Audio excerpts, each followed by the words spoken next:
What if I told you that one man, sitting in a modest office in Omaha, Nebraska, built a company worth more than the entire GDP of Switzerland? No flashy headquarters. No Silicon Valley ping-pong tables. No viral product launches. Just patience, discipline, and a philosophy so simple, it almost sounds like a joke. Today, we're going inside Berkshire Hathaway, the most unusual empire in the history of capitalism, and breaking down exactly how Warren Buffett turned a dying textile mill into a $700 billion powerhouse. Stay with me, because by the end of this video, you'll never look at investing the same way again. It's 1962. Warren Buffett is 32 years old, already running his own investment partnership, already brilliant, but not yet a legend. He notices a struggling textile company in New Bedford, Massachusetts. The stock is trading cheap, below its book value. Classic Buffett bait. The company? Berkshire Hathaway. Buffett starts buying shares. But then, something goes wrong. The company's management tries to lowball him on a buyout offer, by $0.125 per share. Buffett was furious. So instead of selling, he bought more. He took control of the entire company. But here's the twist: Berkshire Hathaway, the textile business, was a terrible investment. The industry was dying. Cheap foreign labor was gutting American mills. Buffett would later call acquiring it the dumbest stock I ever bought. But what he did next, that was genius.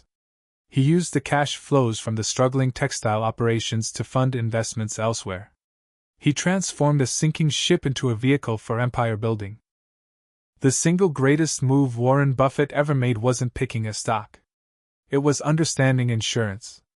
In 1967, Berkshire acquired National Indemnity Company for $8.6 million. Most people thought it was a boring, unsexy deal.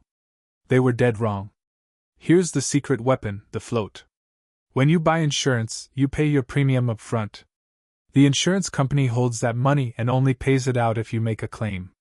That pool of money sitting in between? That's called the float. Berkshire's float today?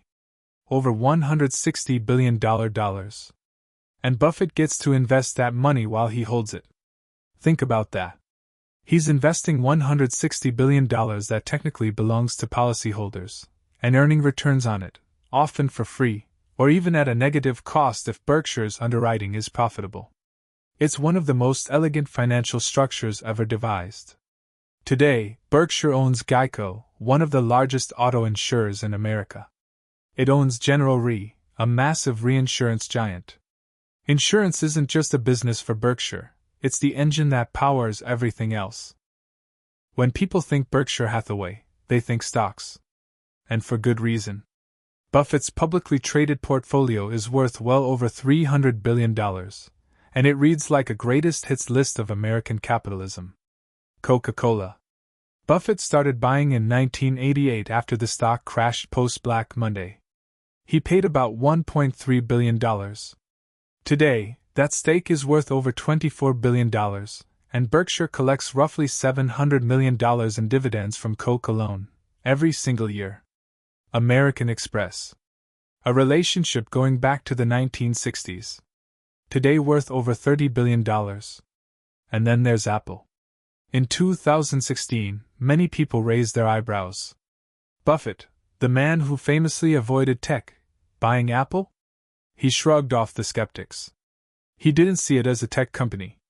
He saw it as a consumer products company with unmatched brand loyalty.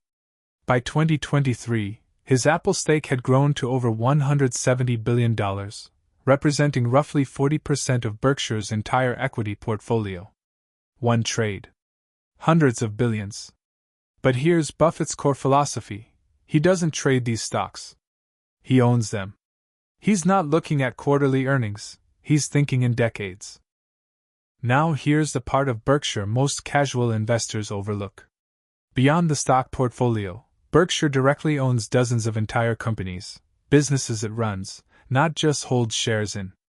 BNSF Railway, one of the largest freight rail networks in North America, spanning 32,500 miles. Buffett bought it in 2009 for $44 billion and called it a Bet on America. It generates billions in profit every year.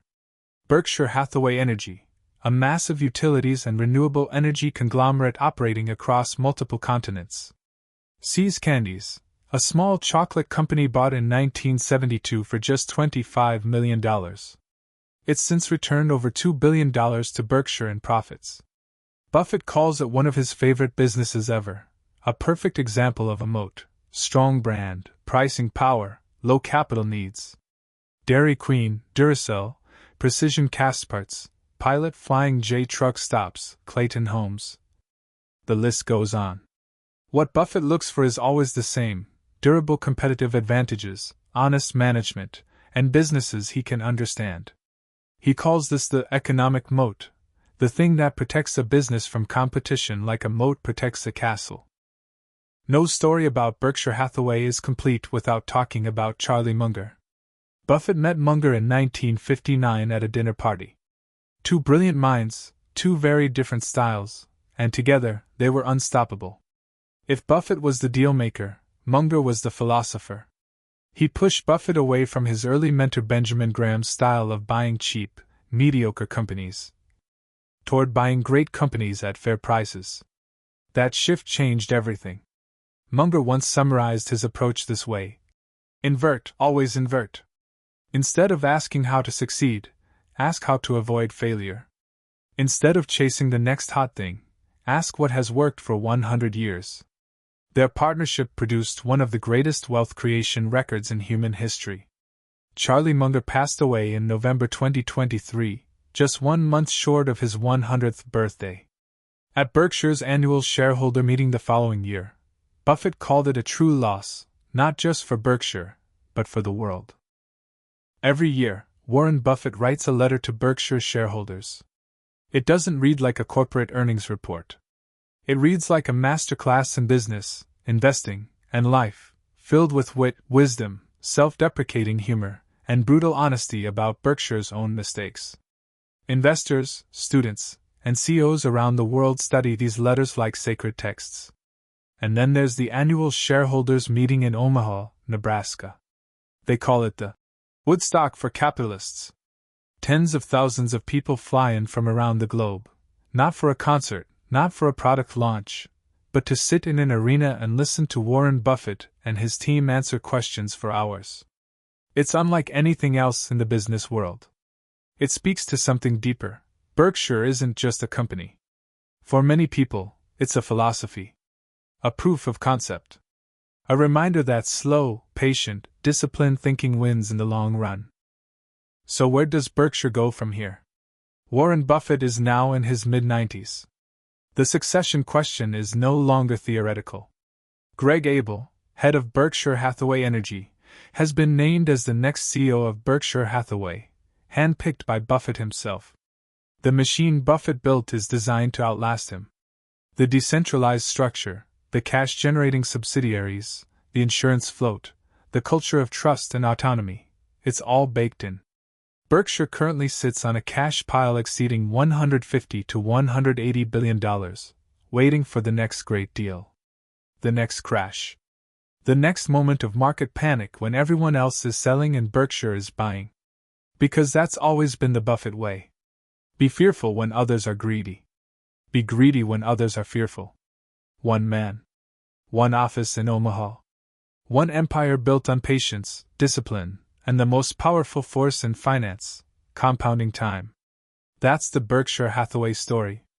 If this video gave you value, smash that like button, subscribe, and drop a comment below. What's your favorite Buffett lesson? I'd love to know. See you in the next one.